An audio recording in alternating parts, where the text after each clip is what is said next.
buckos. This is your Dreamhaven Spider Mom, Amiya Aranha, and welcome to a frightful morning of spooky stories from Kumo Mama.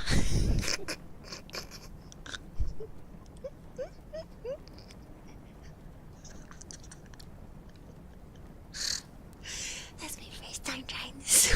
So dramatic.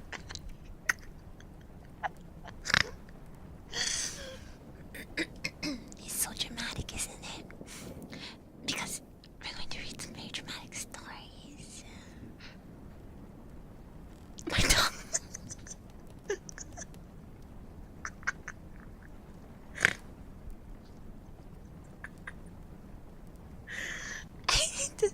Okay. From scary stories to tell in the dark. I'm sorry, guys. It's not supposed to be this silly this soon. There's a little bit of like, I don't know. It's not like construction going on outside, but it's but it's like vehicles moving to and fro, you know. So if you hear any like boop boop boop, apologies. But I have some ambience on to maybe hopefully you know, mitigate some of that. I'm gonna use the Zoom again. Yeah, I'll use it again. Like when you least expect it, like now.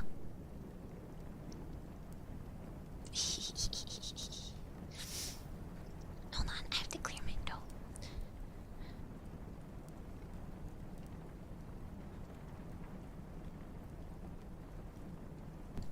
Sorry guys, I just ate, so I'm all like phlegmy. Anyway, welcome, and I'm glad to see you all. And don't get too spooked, okay? Grab on to your spider mama if you need to. If you're scared, the Zoom puts you in chewing distance. Oh no, whatever will I do?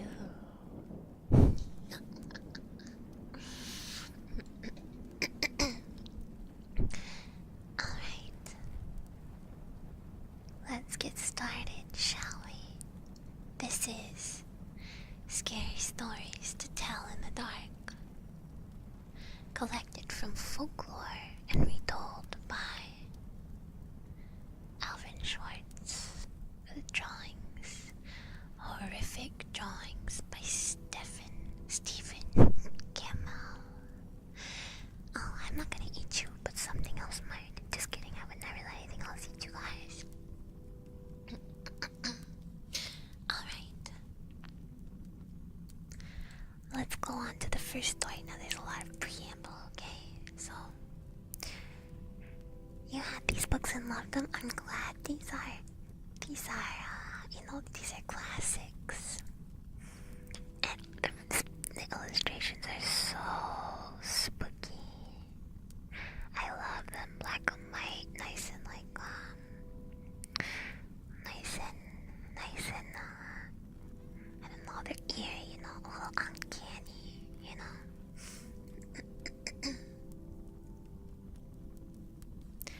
Monochrome is nice for the vibes, yeah. And the cover, oh, the cover is so spooky. Okay. We're gonna skip past the little opening because, you know, it's just like a foreword, and then we're going to go right to the first chapter, which is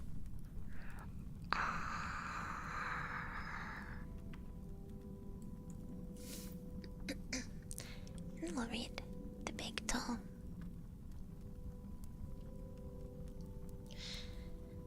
A boy was digging at the edge of the garden when he saw a big toe. He tried to pick it up, but it was stuck to something.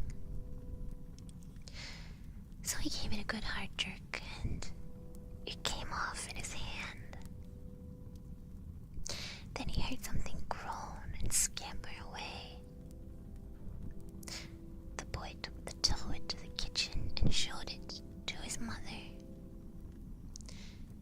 looks nice and plump, she said. I'll put it in the soup and we'll have it for supper. That night, his father carved the dough into 3 pieces,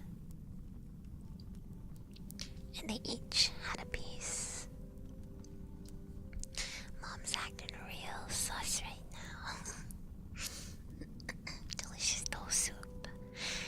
And then they did the dishes, and when it got dark, they went to bed. The boy fell asleep almost at once, but in the middle of the night, a sound awakened him. It was something out in the street. It was a voice, and it was calling to him. Where is my toe? It groaned. When the boy heard that, he got very scared. But he thought, it doesn't know where I am. It'll never find me. Then he heard the voice once more. Only now it was closer.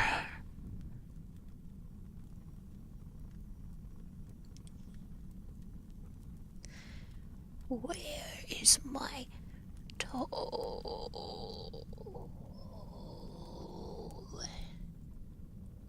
It groaned. The boy put the blankets over his head and closed his eyes. I'll go to sleep, he thought. When I wake up, it will be gone. But soon, he heard the back door open. And again, he heard the voice. Where is my toe?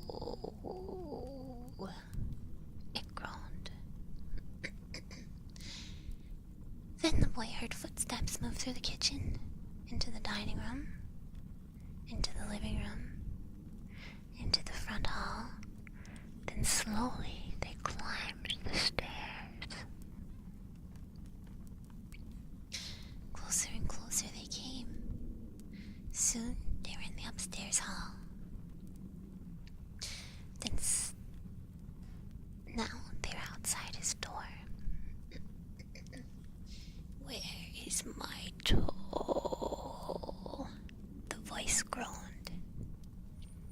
His door opened. Shaking with fear, he listened as the footsteps slowly moved through the dark towards his bed. Then they stopped. Where is my toe?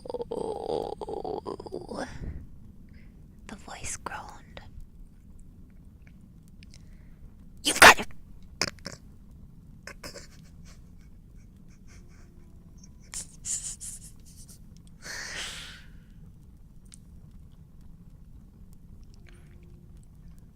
The big toe also has another ending, apparently.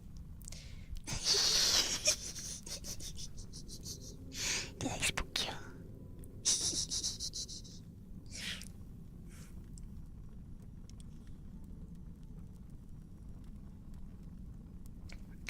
Sorry, that's just the way the cookie crumbles. Spooked ya? We're not gonna read the second ending. The second ending looks lame, you know. I'm sorry. I'm sorry. To chomp your bones, like, that's not scary, okay? I'll chomp your bones, it's not scary, it's awesome. Oh. Is that him? Moving through the fog. Wow, you're not scared? Well, we'll see about that. Yeah, this is very Silent Hill, you know. Very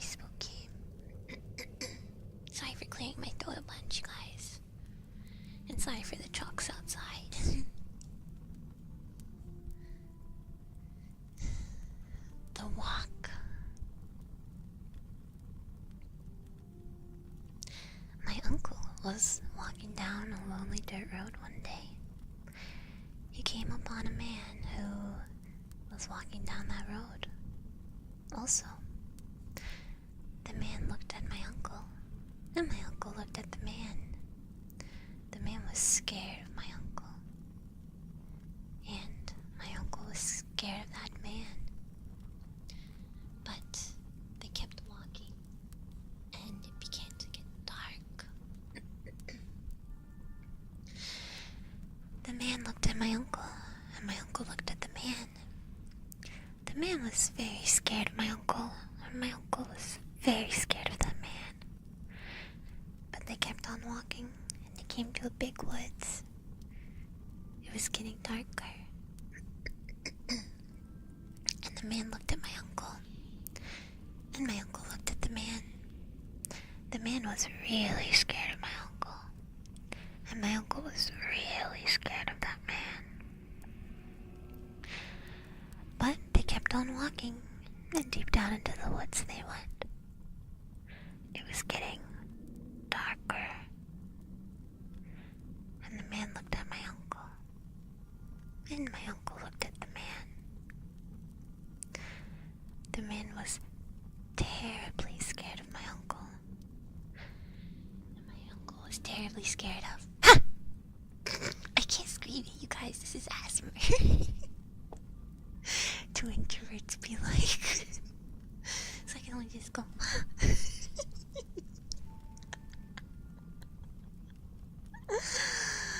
Oh my goodness, did I get ya?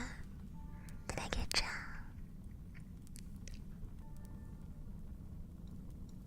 Boom!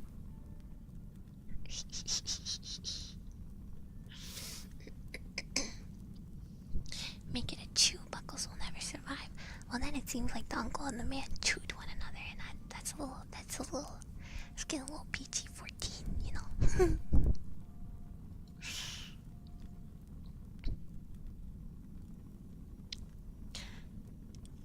What do you come for?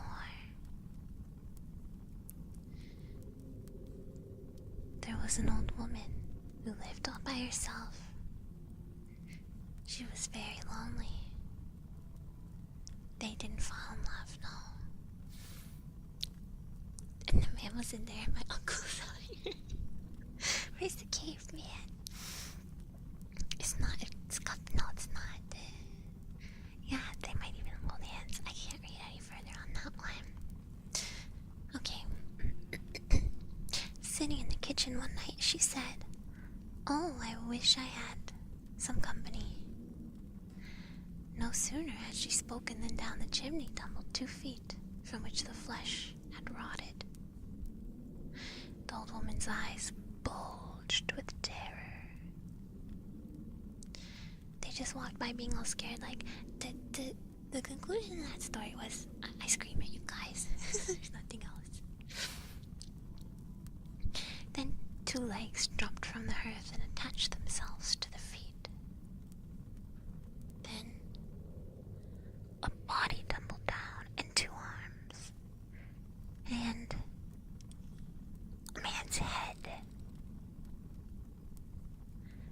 As the old woman watched, the parts came together into a great, gangling man. The man danced around and around the room. Faster and faster he went. Then he stopped, and he looked into her eyes. "What do you come for?" she asked in a small voice that shivered and shook. "What do I come for?" he said. "I come for you."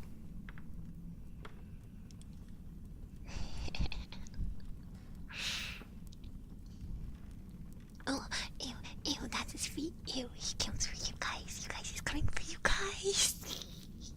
And me too, you know, we're all in this together.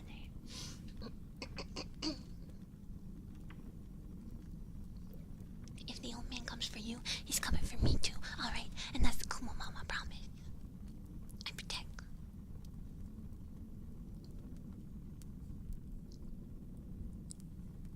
Me, Tai, Do, Tai, Walker. I don't know how to say this.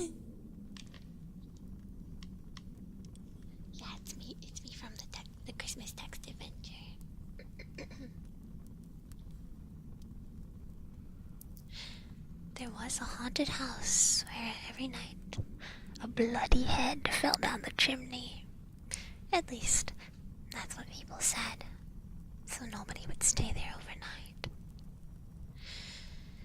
Then a rich man offered $200 to whoever would do it. $200? That's like $1 million.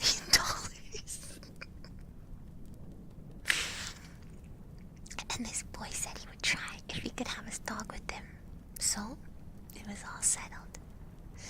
That's what, that's how kids felt back in the day, you know? It's like, whoa, $200, that's like retirement money.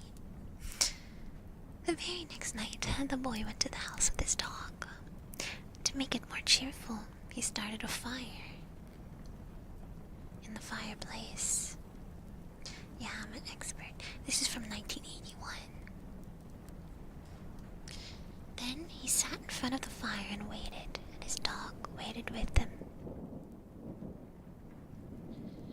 For a while, nothing happened.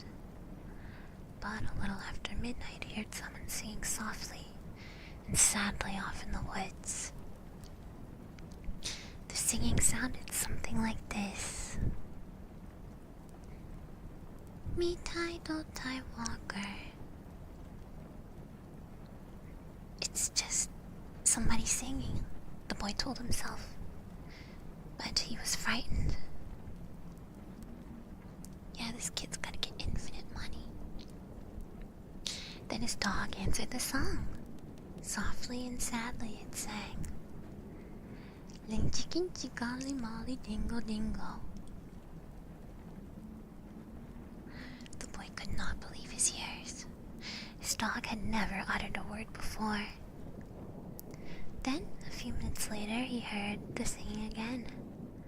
Now it was closer and louder, but the words were the same.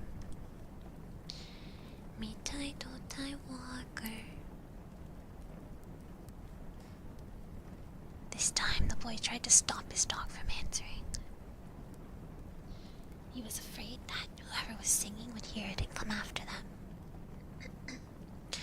But his dog paid no attention, and again it sang. The chicken chikali molly dingo dingo. A half hour later, the boy heard this singing again. Now it was in the backyard, and the song was the same. Me tai do tai walker. Again, the boy tried to keep his dog quiet, but the dog sang louder than ever. Then chicken chikali molly dingo dingo.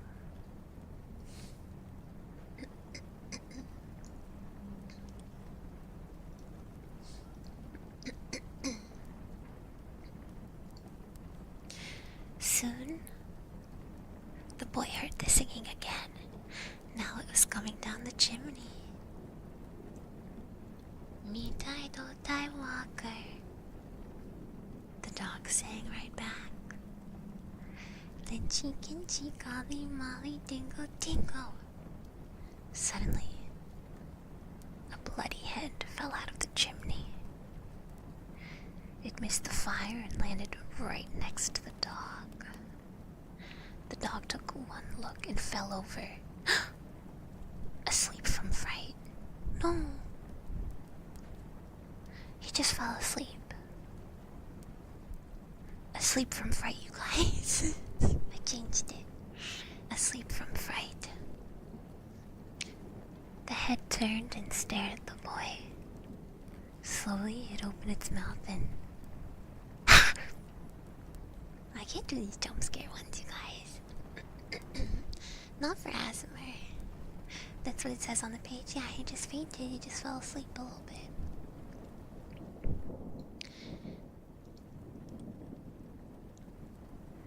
I think let's skip to the ones that are not jump scares, you know? That was awful. Let's skip to... He heard the footsteps coming up the cellar stairs. Page 23. Because these are not really jump scares, you know, they're all just stories that end and you're going, ah! Yeah, the whole first chapter is jump scare, so let's go go to the next.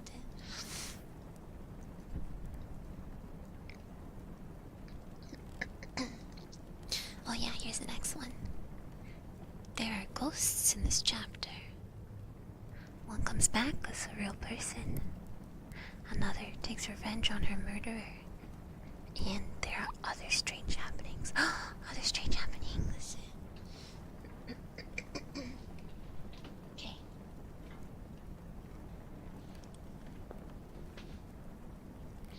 Not other strange happenings. Those are strange and scary. The Thing. Ted Martin and Sam Miller were good friends. They spent a lot of time together.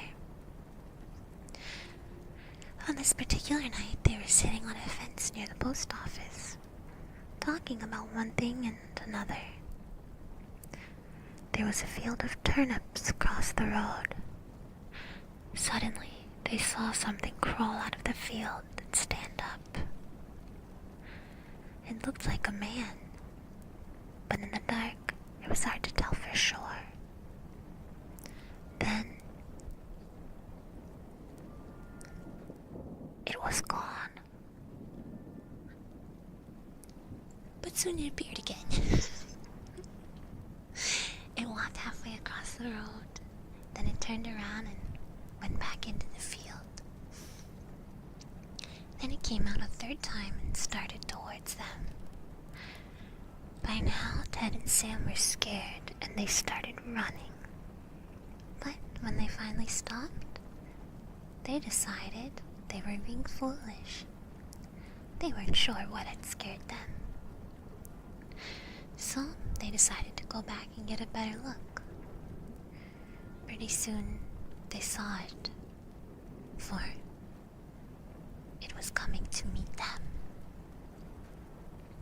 It was wearing black pants, a white shirt, and black suspenders.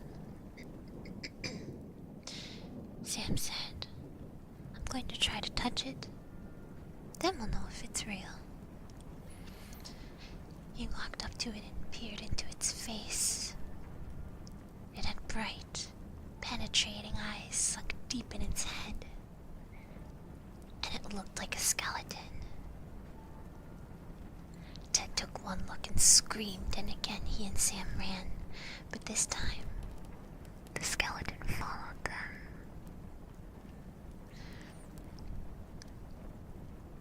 When they got to Ted's house, they stood in the doorway and watched it. It stayed out in the road for a while, then it disappeared. A year later, Ted got sick and died. Toward the end, Sam sat up with him every night. The night Ted died, Sam said he looked just like the skeleton.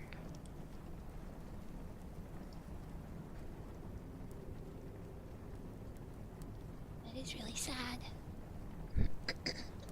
Poor guys, because skeletonitis. Oh, but at least his friend stayed with him.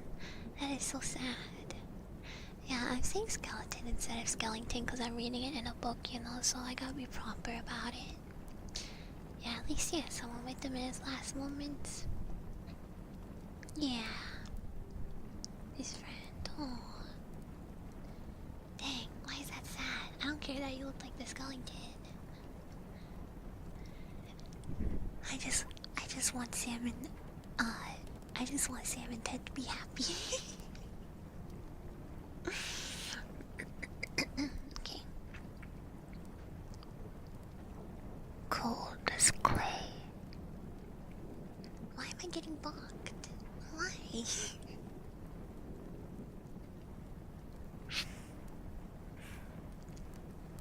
You missed the part in the story where he got a guitar and got into rock and roll. Mr. Bones. No, I don't mean like that. I don't mean they were like, you guys. I meant as friends. A farmer had a daughter for whom he cared more than anything on earth. She fell in love with a farmhand named Jim, but the farmer did not think Jim was good enough for his daughter. To keep them apart, he sent her to live with her uncle on the other side of the county. Soon after she left, Jim got sick and he wasted away and died. Everyone said he died of a broken heart. The farmer felt so guilty about Jim's death. He could not tell his daughter what had happened. She continued to think about Jim and the life they might have had together. One night, many weeks later, there was a knock on her uncle's door. When the girl opened the door, Jim was standing there. "Your father asked me to get you," he said. "I came on his best horse." "Is there anything wrong?" she asked. "I don't know," he said. "My God, he got better." She packed a few things and they left. She rode behind him, clinging to his waist. Soon he complained of a headache. "It aches something terrible," he told her. She put her hand on his forehead. "Why, you're as cold as clay," she said. "I hope you're not ill." And she wrapped her handkerchief around his head. They traveled so swiftly that in a few hours they reached the farm. The girl quickly dismounted and knocked on the door. Her father was startled to see her. "Didn't you send for me?" she asked. "No, I didn't," he said. She turned to Jim, but he was gone and so was the horse. They went to the stable to look for them. The horse was there. It was covered with sweat and trembling with fear. But there was no sign of Jim. Terrified, her father told her the truth about Jim's death. Then quickly he went to see Jim's parents. They decided to open his grave.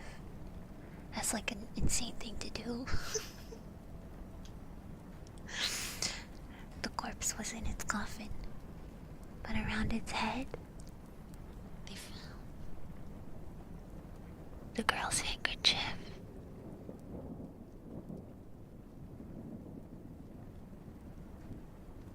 That is kind of sweet. He wanted to see her one last time. Why am I finding sweet things in all these stories? It's kind of cute. I like it. I just wanted to see her one more time. I don't care that he was like a ghost or a zombie. One last ride on the horse. I know.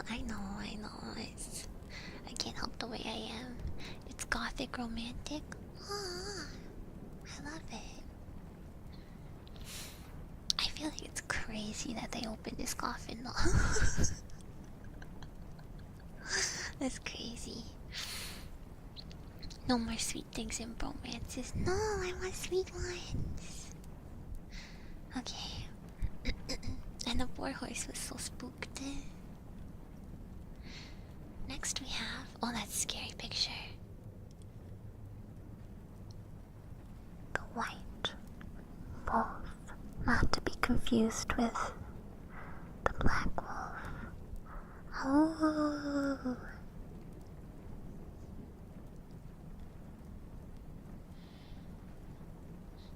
The timber wolves around French Creek had gotten out of hand.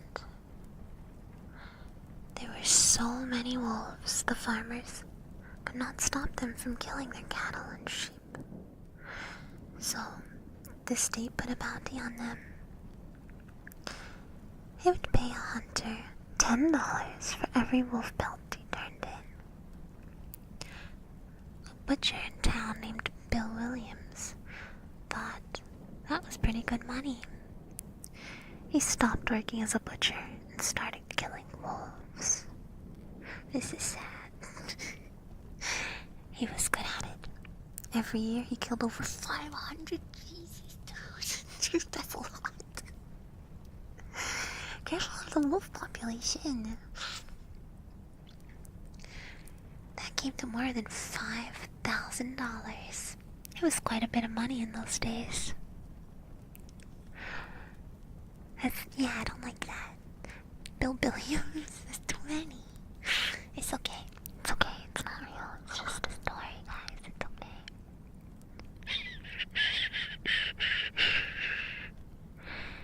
It's okay. After 4 or 5 years, Bill had killed so many wolves. There were hardly any left in that area. So he retired and he vowed never to harm another wolf because wolves had made him rich.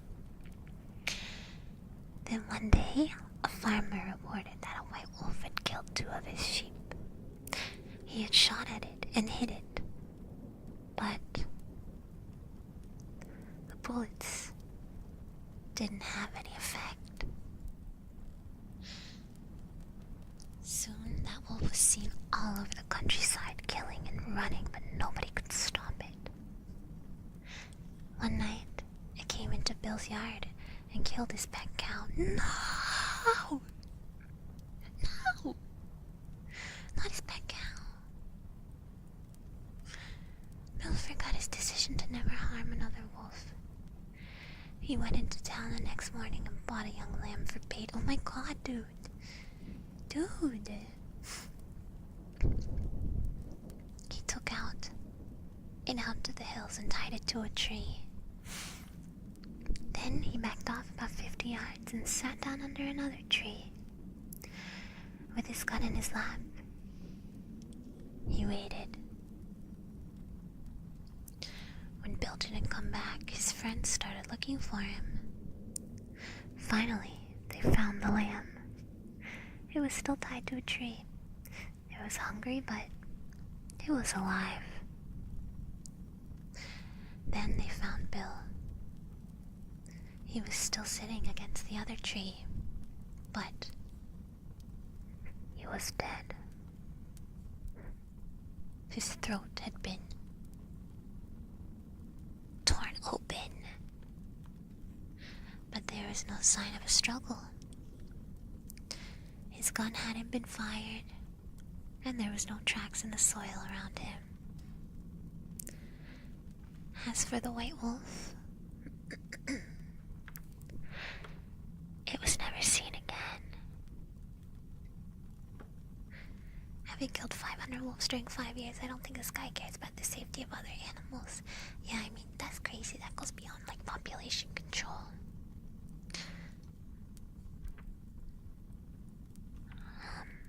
Alright. Wow, spooky. Let's not hunt wolves, guys. Wolves are cool. You know, to teach kids about the ecosystem. Oh, maybe. Yeah, I mean, there's some cases where it's good to hunt animals, right? Because it's like controls the population, so that you know, because if there's too much of a single animal, then it can affect the ecosystem badly, and then not enough food to go around and stuff. They built up a tolerance to bullets. I think it's a werewolf. Not between 2,000 and 2,500 wolves. Yeah, that's a lot. Back when people relied on flocks for their tiny livelihood, they didn't see them as cute Awu dogs. I guess so, yeah. I guess so. Okay. The haunted house. One time, a preacher preacher went to see if he could put a haunt to rest at a house in his settlement. The house had been haunted for about 10 years. Several people had tried to stay there all night, but they always would get scared out by the haunt. So, this preacher took his Bible and went to the house. Went on in, built himself a good fire and lit a lamp. Sat there reading the Bible.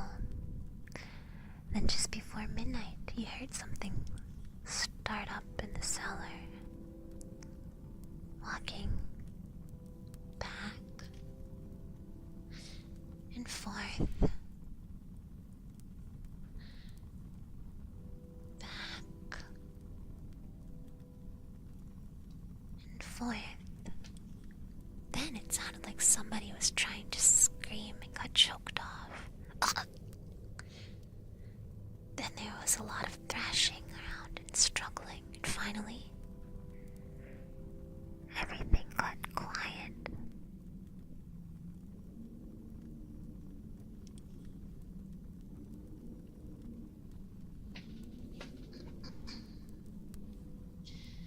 The old preacher took up his Bible again, but before he could start reading, he heard footsteps coming up the cellar stairs. He sat watching the door to the cellar,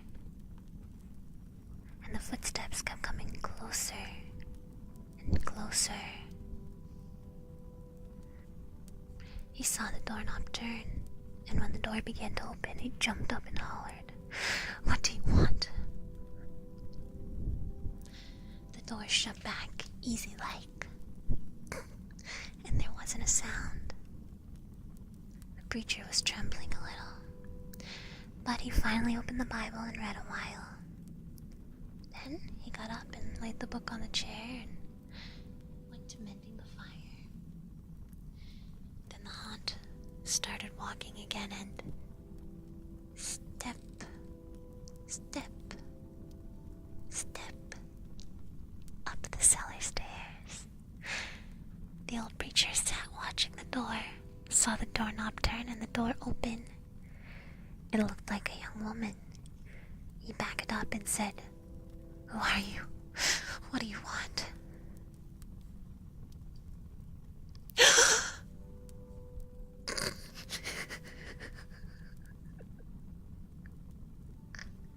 That got me.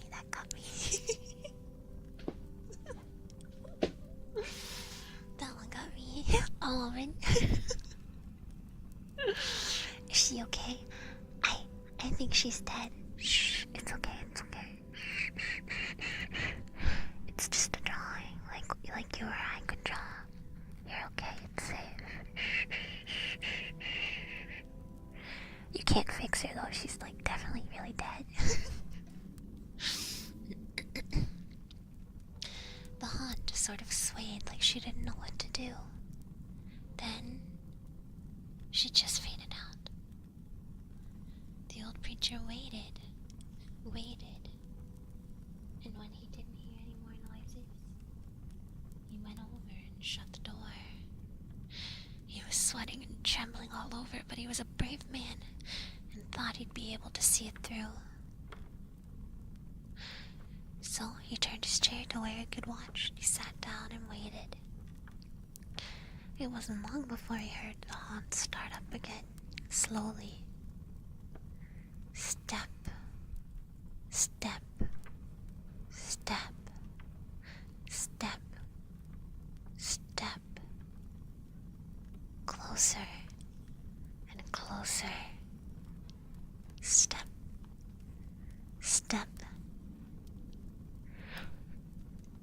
And it was right at the door. The preacher stood up and held his Bible out before him. Then the knob slowly turned, and the door opened wide. This time the preacher spoke quiet-like. He said, "In the name of the Father, the Son, and the Holy Ghost, who are you and what do you want?" The haunt came right across the room, straight to him. took hold of his coat. It was a young woman about 20 years old. Her hair was torn and tangled, and the flesh was dropping off her face, so he could see the bones and part of her teeth. She had no eyeballs, but there was sort of blue light way back in her eye sockets, and she had no nose to her face.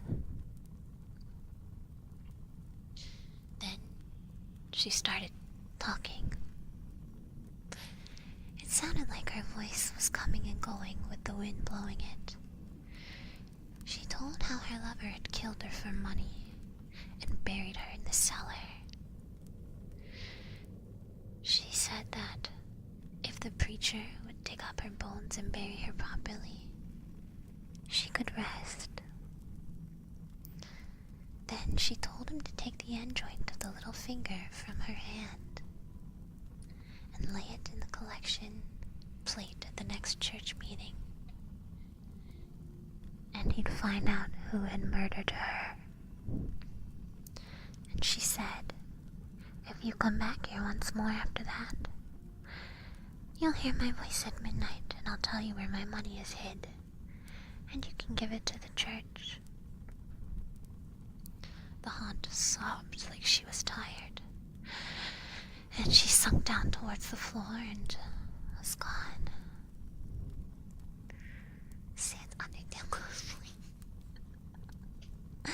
The preacher found her bones and buried them in the graveyard. The next Sunday, the preacher put a finger bone in the collection plate, and when a certain man happened to touch it, it stuck to his hand. The man jumped up and rubbed and scraped and tore at the bone, trying to get it off. Then he went to screaming like he was going crazy. Well, he confessed to the murder, and they took him off to jail. After the man was hung, the preacher went back to that house one midnight, and the haunt's voice told him to dig under the hearth rock. He did, and he found a big sack of money. And where the haunt had held on his coat, the print of those bony fingers was burned right into the cloth. It never did come out. Oh my god, he's rich, yeah. Fuck.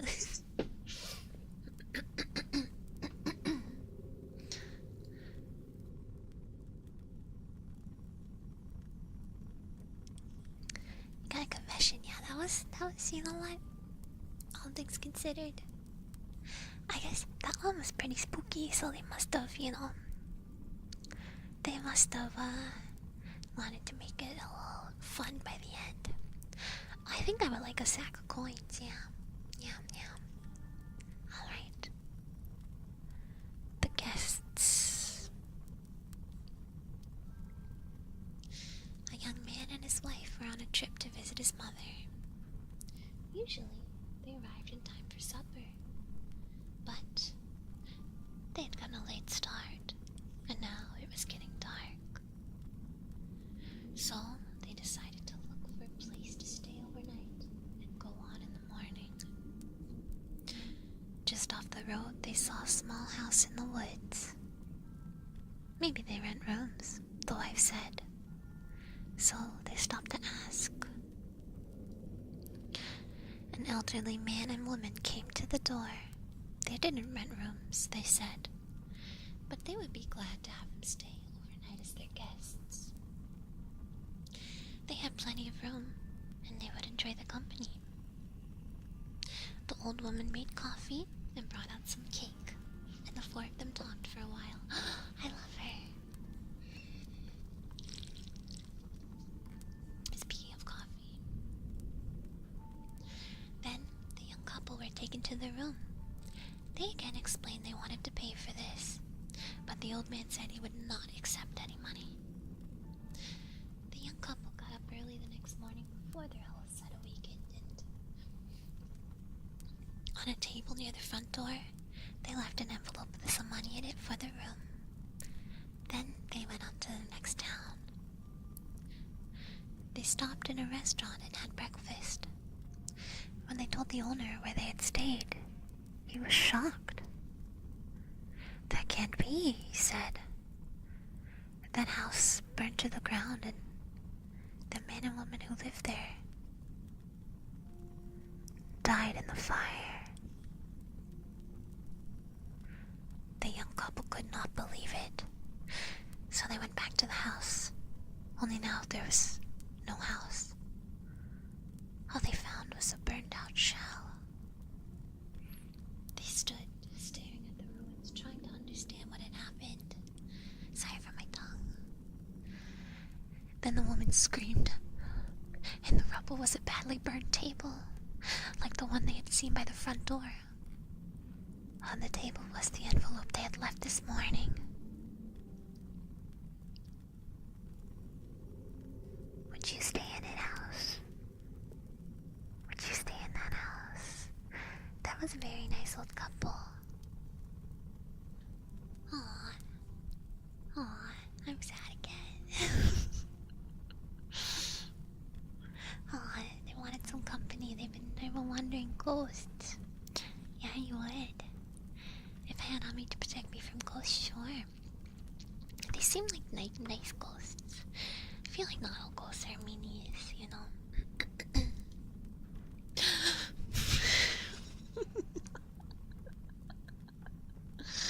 Sorry. I stayed in a birdhouse for $1 million, but there was a catch. The owner was a ghost. Okay, Mr. Beast.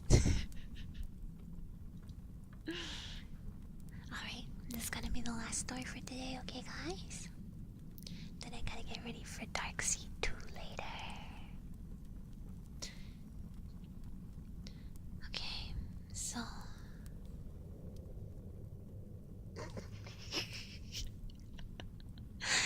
They eat your eyes. They eat your nose. You guys are so silly. Oh, wait, this is just the name of the chapter. Hold on.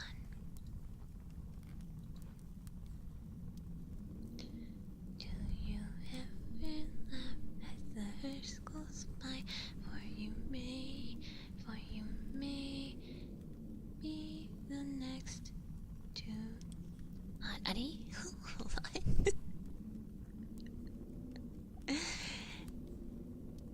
Hold on. F-E-D. Don't you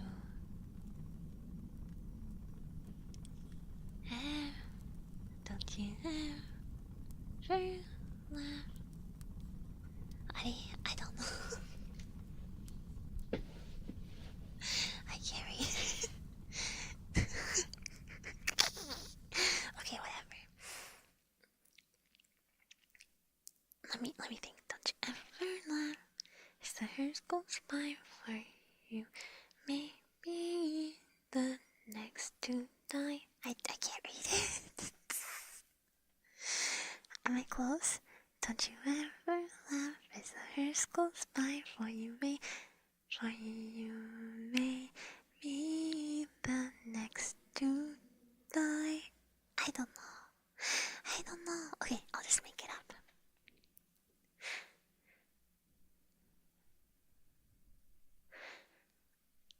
Oh, slow and prodding. Okay, and then oh yeah, my sound effects ended. Hold on. There we go. Okay, so the loop didn't work again. So I'll read this and then we can do one more since this is very short. Don't you ever laugh? 1, 2, 3, 1, 2, 3. Don't you ever laugh as the hearse goes by? For you may be the next to die. To wrap you up in a big white sheet from your head down to your feet. They put you in a big black box and cover you up with dirt and rocks. All goes well for about a week. Then your coffin begins to leak. The worms crawl in, the worms crawl out. The worms pay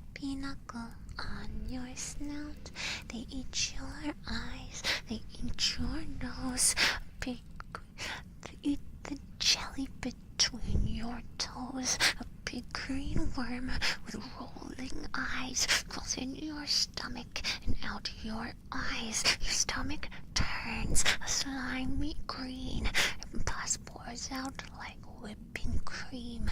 You spread it on a slice of bread. That's what you eat when you are dead. That's disgusting. That's disgusting. Okay, let's do one more.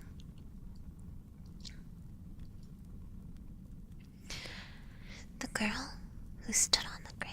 The bread is made from your little butt. I don't know. I'll keep you guys alive forever.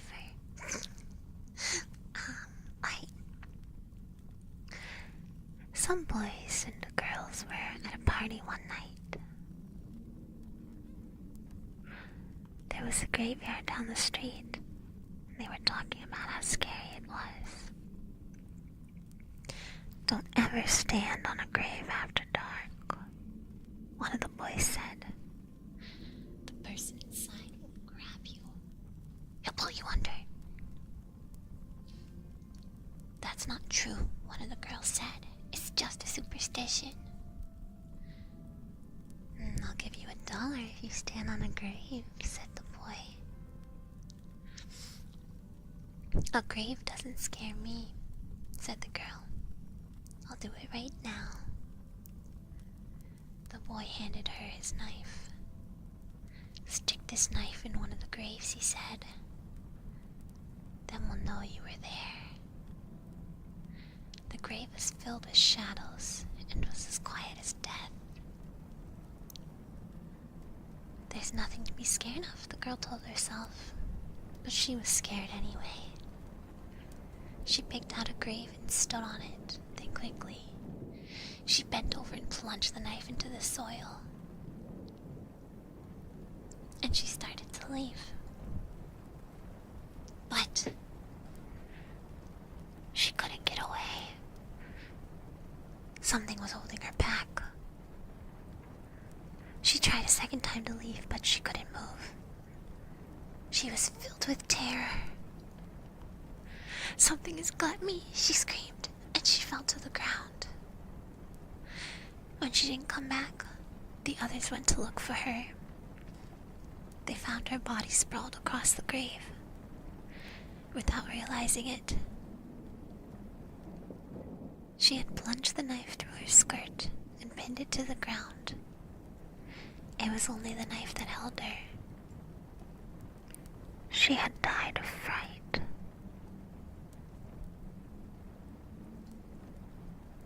Wow. I didn't know that could happen. She died of fright. Let me look at the table of contents real quick.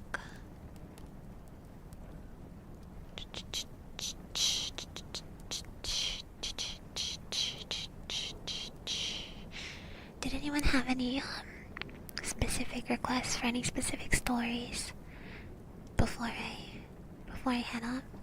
Monkey paw. Are you sure that's in this one? Because I don't see a monkey paw.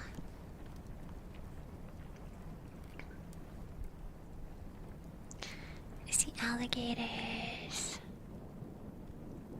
Wait till Martin comes? Okay, we can do that. There definitely is multiple volumes of this book.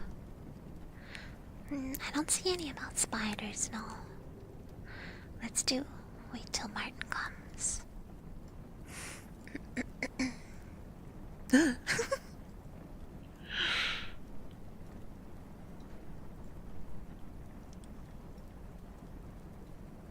Hold on, I need the table of contents again.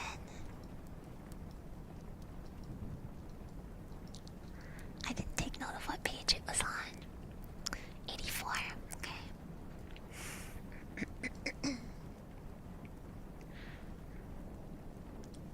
Okay.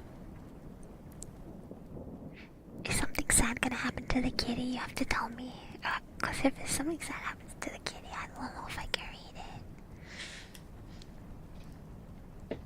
They did a treasury omnibus with all the stories too. Oh, this is the only one I could find on archive, so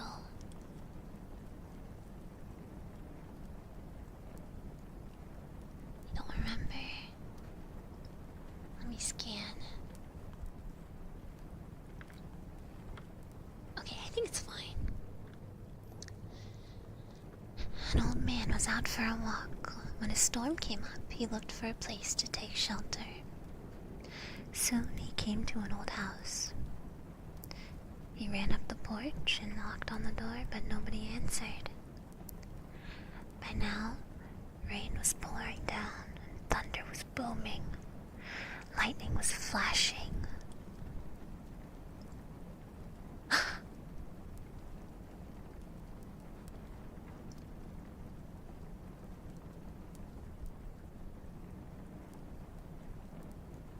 So he tried the door.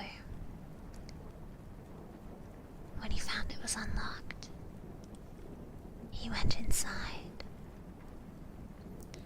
Except for a pile of wooden boxes, the house was empty.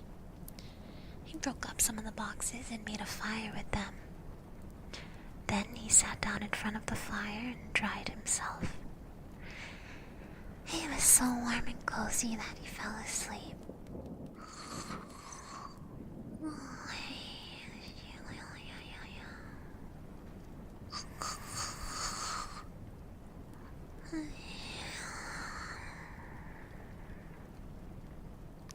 When he woke up, a black cat was sitting near the fire.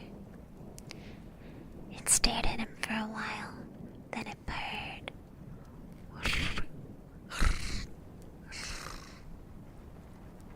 That's a nice cat, he thought. And he dozed off again. When he opened his eyes, there was a second cat in the room. Look at these cats. But this one was as big as a wolf. It looked at him very closely and it asked, "Shall we do it now?" "No," the other cat said. "Let's wait till Martin comes." "I must be dreaming," thought the old man. He closed his eyes again. Then he took another look. But now there was a third cat in the room. And this one was as big as a tiger. He looked the old man over and it asked, "Shall we do it now?" "No," said the others. "Let's wait till Martin comes." The old man jumped up, jumped out the window and started running. "When Martin comes, you tell him I couldn't wait," he called. I get it. That one's kind of silly because it's like Martin's gonna be bigger than a tiger even, so it's like, if that's not Martin, then I'm not sticking around. I like that. Very silly. Okay, someone requested the Viper. I saw it as well, so let's do that one. As a last hurrah, last hurrah, and then I will wrap up.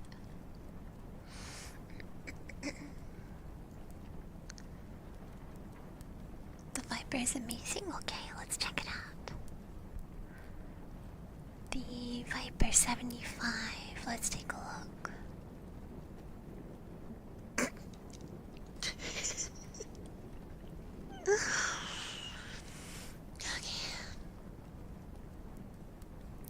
A widow lived alone on the top floor of an apartment house. One morning, boing, her telephone rang. "Hello," she said. "This is the Viper," a man said. "I'm coming up." Somebody is fooling around, she thought, and hung up. A half hour later, the telephone rang again. It was the same man. "It's the Viper," he said. "I'll be up soon." The widow didn't know what to think, but she was getting frightened. Once more the telephone rang. Again, it was the Viper. "I'm coming up now," he said. She quickly called the police. They said they would be right over. When the doorbell rang, she sighed with relief. They're here, she thought. When she opened the door, there stood a little old man with a bucket and a cloth.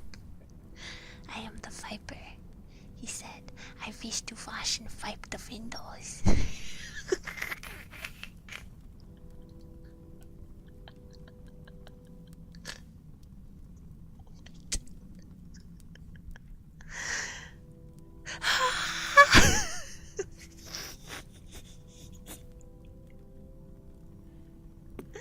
That's so corny.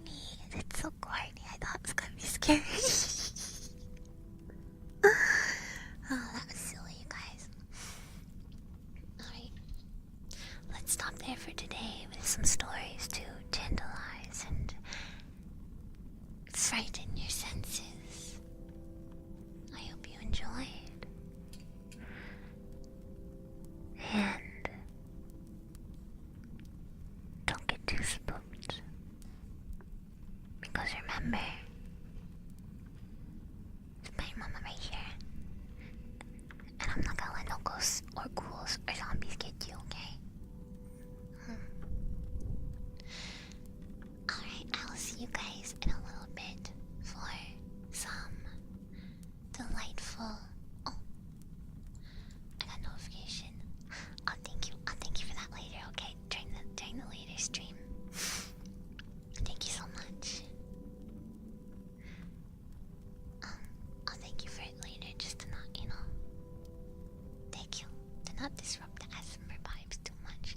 Thank you guys so much for coming for spooky time. And I will see you guys in a little bit for Dark Seed 2. Oh, sorry.